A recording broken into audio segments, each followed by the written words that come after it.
नमस्कार, हमारा नाम है समरीन और आपने देखना शुरू कर दिया है लाइव सिटीज। देखिए, सुबह के 8:30 बज रहे हैं और आप देख रहे हैं लाइव सिटीज का विशेष कार्यक्रम सुबह की चाय। और एक बार फिर से हम आपको इस वीडियो में कई सारी महत्वपूर्ण जानकारियां देने जा रहे हैं, लेकिन शुरू करेंगे हम लोग एसआईआर से, क्योंकि आप बखूबी जानते हैं कि एसआईआर को लेकर के जो विवाद है वो विवाद अब तक ठंडा नहीं पड़ा है। और इस मामले में बड़ी खबर यह है कि सुप्रीम कोर्ट ने चुनाव आयोग से जवाब मांगा था और अब चुनाव आयोग ने सुप्रीम कोर्ट को अपना जवाब दे दिया है। तो ऐसे में अब सवाल पूछा जा रहा है कि आखिर चुनाव आयोग ने उस जवाब में क्या कुछ कहा है, वो भी हम आपको बताएंगे। देखिए, इस वीडियो में हम जिक्र करेंगे अनंत सिंह का भी। आप बखूबी जानते हैं कि बिहार का एक बार फिर से हॉट टॉपिक बने हुए हैं अनंत सिंह। और आपने ये भी देखा था कि कुछ वक्त पहले मुख्यमंत्री नीतीश कुमार से अनंत सिंह की मुलाकात भी हुई थी। अंदर में क्या कुछ बातचीत हुई है, इसका भी हम इस वीडियो में जिक्र करेंगे। इस वीडियो में हम चर्चा करेंगे बिहार के डिप्टी सीएम विजय कुमार सिन्हा का भी। और आपको बता दें कि अब चुनाव आयोग ने विजय कुमार सिन्हा से जवाब मांगा है। क्या कुछ पूछा है वो भी बताएंगे। इस वीडियो में राहुल गांधी का भी जिक्र होगा और अंत में इस वीडियो में जिक्र होगा प्रशांत किशोर का और जिक्र होगा जनसुराज का। तो आइए फिर इन तमाम मुद्दों पर एक बार फिर से सीधी बातचीत करते हैं सीनियर जर्नलिस्ट रवि उपाध्याय जी से। सबसे पहले बहुत शुक्रिया बातचीत के लिए जी। सबसे पहले रवि जी, सबसे महत्वपूर्ण सवाल से ही शुरू करेंगे। एसआईआर का जो विवाद है वो ठंडा नहीं पड़ा है, लेकिन बड़ी खबर सुप्रीम कोर्ट से ही आ रही है। चुनाव आयोग ने अपना जवाब दाखिल कर दिया है। क्या कुछ कह रहा है चुनाव आयोग? नहीं, देखिए, सबसे बड़ी बात है कि बीते दिन जो न्याय का सर्वोच्च मंदिर है, उच्चतम न्यायालय, उसमें इस मामले पर जो चुनाव आयोग ने जो सुप्रीम कोर्ट को जवाब दिया है उस पर क्या है, ये सबसे बड़ा मसला है और इसी पर पूरा लोग जानना भी चाहते हैं। तो ये चुनाव आयोग ने जो सुप्रीम कोर्ट में दाखिल किया है उसमें रजिस्ट्रेशन ऑफ इलेक्टोरल रूल्स है 1960 हाँ जी। का हवाला दिया है उसने, चुनाव आयोग ने। उसमें स्पष्टता के साथ चुनाव आयोग ने कहा है कि यह जरूरी नहीं है कि ड्राफ्ट में शामिल नहीं किए गए लोगों की सूची, जो लिस्ट है वो सूची है, वो तैयार की जाए या इसे शेयर किया जाए। बिल्कुल, ये तैयार किया जाए या फिर शेयर किया जाए। फिर या फिर ड्राफ्ट में शामिल नहीं करने की कोई वजह बताई जाए। ये इस बात को देखिए, एहतियातन तो यह जरूरी भी है। जितनी बात जो आयोग कह रहा है, सुप्रीम कोर्ट में दिया है, यह कोई जरूरी नहीं है कि बताया जाए। और ये तो स्पष्टता के साथ ये है। और जिन लोगों का नाम, अब उसमें और भी है, आयोग ने कहा है जिन लोगों का नाम जो है सो ड्राफ्ट सूची में नहीं है, वह जो है सो ऐसा नहीं है कि वह छूट गए या छट गए या कहीं चले गए। 1 सितंबर तक फॉर्म 6 भरकर निर्वाचन का जो सूची है उसमें अपना नाम आप वो निबंधन करा सकते हैं, यानी कि रजिस्ट्रेशन आप करा सकते हैं। जी। तो ये एक राहत की बात है और इसके लिए घबराना नहीं है। जो चुनाव आयोग ने स्पष्टता के साथ जो सुप्रीम कोर्ट में कहा है, तो आप उसी लाइन और लेंथ पर चलिए, कहीं किसी को कोई परेशानी नहीं होगी। हालांकि देखिए, यह मामला जो है सो तूल पकड़ता जा रहा है, निश्चित रूप से मामला तूल पकड़ता जा रहा है। कई नामों की छटनी की बात आ रही है, लाखों के नाम हटा दिए गए। और कई तो कहा जा रहा है कि आपने देखा भी था कि बीते दिन अमित शाह बिहार आए थे, उन्होंने कहा था कि घुसपैठिए हैं। बिल्कुल। तो ये अब विपक्ष की ओर से यह सवाल पूछा जा रहा है कि घुसपैठिए कौन लोग हैं जिनका जिक्र, जिनका उल्लेख अमित शाह ने बीते दिन सीतामढ़ी में किया था।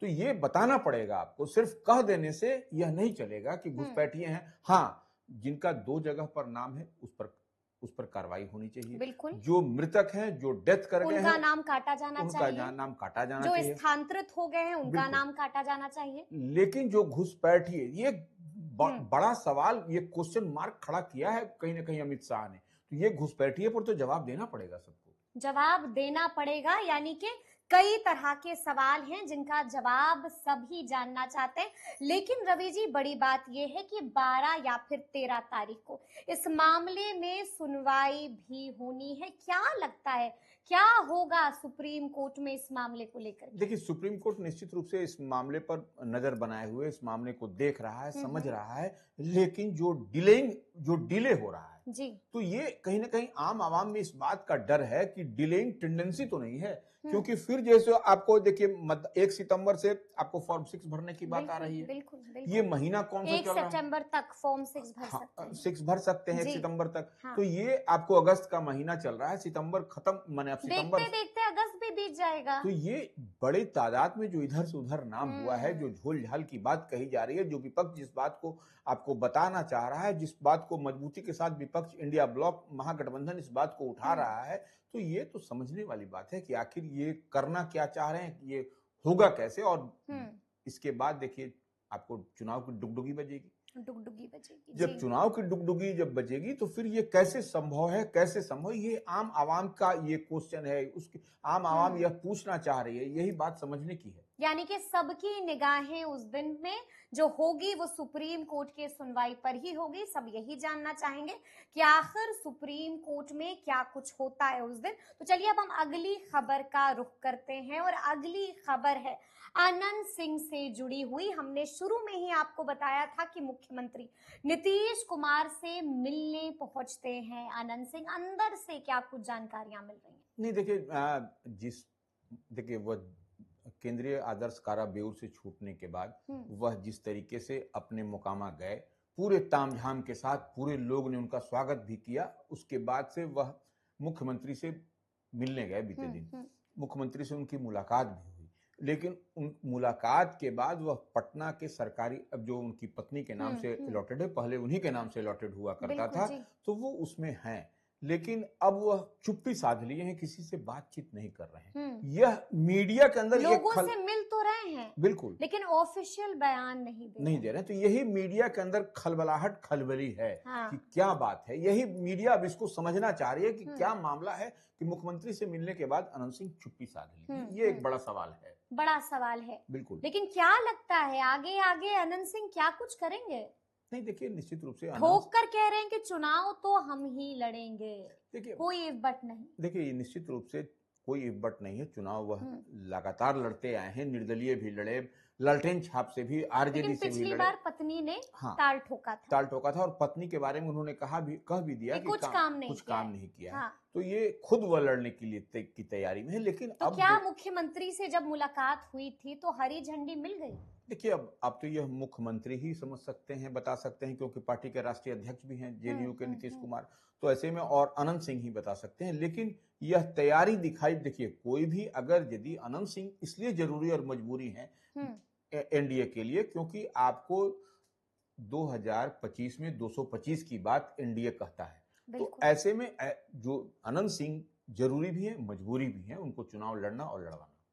अनंत सिंह जरूरी भी हैं और मजबूरी भी हैं। तो चलिए अब हम जिक्र करेंगे विजय कुमार सिन्हा का। क्या लगता है आपको, क्या बुरी तरह से फंसते हुए नजर आ रहे हैं विजय कुमार सिन्हा? देखिए चुनाव आयोग ने जवाब मांग लिया। देखिए चुनाव आयोग आप देख रहे हैं, सेम नेचर ऑफ जो था, यही नेचर था आपको तेजस्वी यादव, जो नेता प्रतिपक्ष का, जो दो तरह की बात कही जा रही है, दो उनके पास वोटर एपिक नंबर की बात आ रही थी, उसी मामले में विजय सिन्हा जो डिप्टी सीएम है, उनके ऊपर भी तेजस्वी यादव ने भी अटैक किया है, पॉलिटिकली अटैक किया है, ऐसे अटैक नहीं किया। तो ये आप इस बात को समझिए, और तेजस्वी यादव ही नहीं, तमाम कांग्रेस भी इस पर अटैकिंग मोड में है। इस्तीफा मांग लिया है राजेश राम ने। बिल्कुल, तो ये निश्चित रूप से यह एक बड़ा मसला है, और चुनाव आयोग ने तो नोटिस भी सर्व कर दिया है, नोटिस भेज दिया है, नोटिस भेज दिया है कि अब क्या लिखा है उसमें बताना पड़ेगा आपको, कि जवाब मांगा है कि क्या आपका 2 जगह से है, लखीसराय और बांकीपुर।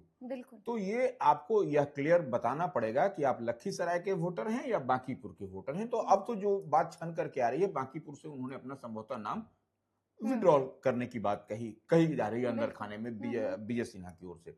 तो ये एक बड़ी मसला है। लेकिन यह तो दो तरह का दो वोटर लिस्ट होगा, तो आप निश्चित रूप से आपको भी कॉर्नर किया जाएगा, आपको भी घेरा जाएगा, पॉलिटिकली उनको घेर भी लिया गया। उसका जवाब अब निश्चित रूप से देखने वाली बात है कि विजय सिन्हा की ओर से क्या जवाब दिया जाता है चुनाव आयोग को। तो ये अब उसके जवाब आने के बाद ही इस मसले पर हम लोग फिर फर्दर बात कर यानी कि हमें भी प्रतीक्षा करनी होगी। लेकिन अब हम जिक्र करेंगे नेता प्रतिपक्ष राहुल गांधी का। राहुल गांधी बिहार आ रहे हैं और बिहार ही नहीं आ रहे, वो तो यात्रा भी शुरू करने जा रहे हैं। देखिए, निश्चित रूप से आप एक जीत लंबे अवधि तक आपको 14 दिन तक जो है सो लोकसभा में नेता प्रतिपक्ष जो हैं, आपको राहुल गांधी बिहार के दौरे पर हैं और तेजस्वी यादव उनके साथ होंगे। ठीक है। ये 14 दिन तक किसी भी स्टेट में आप देखिएगा कि राहुल गांधी नहीं गए। तो ये एक बड़ी बात है। और इस बार जो है सो यानी कि कंटिन्यूअसली नहीं रहे। तो ये इस बार राहुल गांधी देखिए अपनी चमक और धमक बरकरार रखने के लिए जो कांग्रेस का अपना परंपरागत वोट बैंक रहा, दलित, अल्पसंख्यक या अन्य जो सवर्ण समाज में भी, तो वह एक बड़ा प्रारूप, बड़ा स्वरूप दिखाई पड़ता हुआ दिख रहा है कि राहुल गांधी बिहार में जो 14 दिन तक रहेंगे तो यहाँ पर भजन कीर्तन तो करेंगे नहीं। तो निश्चित रूप से 14 दिनों तक वह जब रहेंगे आम आवाम को बताएंगे, समझाएंगे। और एसआईआर के मुद्दे को लेकर के जिस मजबूती के साथ राहुल गांधी पूरे इंडिया ब्लॉक को लेकर के लोकसभा में आप देख रहे हैं किस तरह से पैरालाइज कर दिया गया है, किया जा रहा है। और उस मामले को लेकर के जब यहीं पर एसआईआर के मुद्दे पर जब आपने पूरा बिहार और देश गवाह है कि राहुल गांधी ने मार्च किया था। बिल्कुल। तो ये अब जब राहुल गांधी आएंगे और कहां से शुरुआत कर रहे हैं, वह शुरुआत हो रहा है सासाराम सुरक्षित सीट, जो कांग्रेस की परंपरागत सीट रही थी। लेकिन हाल के कुछ वर्षों में कुछ वहां पर भारतीय जनता पार्टी ने अपना वहां पर गढ़ बना लिया था। उसको इस बार के लोकसभा चुनाव करने की कोशिश करेंगे। नहीं, फतह तो देखिए लोकसभा चुनाव में फतह भी कर लिया सासाराम को। लेकिन विधानसभा का जो आम चुनाव होगा वह उस एरिया में, अब देखिए 9 प्रमंडल में जब राहुल गांधी जाएंगे और तेजस्वी यादव साथ में रहेंगे तो क्या समा होगी, क्या फिजा होगी, यह देखने और समझने वाली बात है।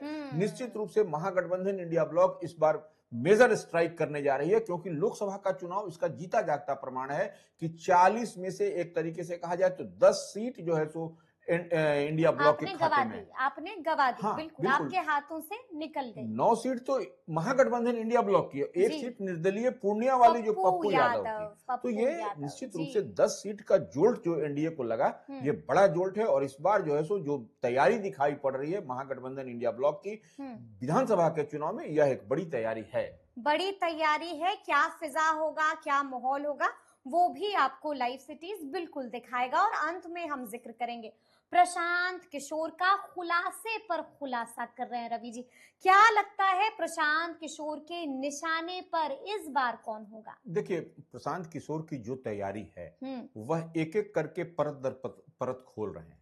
नंबर एक बात समझना पड़ेगा। और फिर जो तैयारी दिखाई पड़ रही है, फिर आपको जल्द ही फिर आपको कुछ धमाका होने जा रहा है, पॉलिटिकल धमाका। फिर से बम फोड़ेंगे। फिर से बम फोड़ेंगे। वो देखिए, वो पढ़े लिखे बुद्धिजीवी आदमी है, एक एक बात को वह डॉट से डॉट मिलाते हैं, कागज दिखा देते हैं। कागज दिखाते हैं। वो देखिए सुशील मोदी इसी तरीके से किया करते थे, अब नहीं रहे हम लोगों के बीच सुशील मोदी।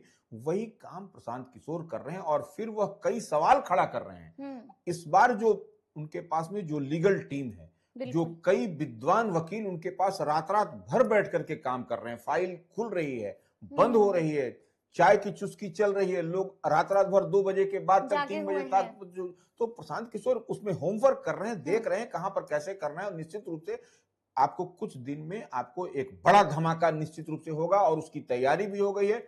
हालांकि देखिए, भारतीय जनता पार्टी के जो राष्ट्रीय मंत्री हैं ऋतुराज सिन्हा, उन्होंने भी बड़ी तैयारी की है। वह भी कह रहे हैं कि जल्द ही हम भी जो है सो प्रशांत किशोर के खिलाफ जो है सो कुछ न कुछ, बिल्कुल बीजेपी भी तैयारी में है। हाँ। तो वो देखिए, अब देखने वाले यही तो इंटरेस्टिंग होगा कि भारतीय जनता पार्टी की ओर से प्रशांत किशोर को क्या कहा जाता है, प्रशांत किशोर कैसे परत दर परत एक एक करके खोलते हैं। वही अब बिहार के लोग अब समझेंगे और देखेंगे। यानी कि बिहार की राजनीति में आगे आगे बहुत कुछ होने जा रहा है। तो फिर ये पूरी बातचीत, पूरी चर्चा आपको कैसी लगी है, कमेंट करके हमें जरूर बताइएगा। तो ऐसे तमाम अपडेट्स के लिए बिल्कुल ऐसे ही हमारे साथ बने रहिएगा और देखते रहिएगा लाइव सिटीज। बहुत शुक्रिया।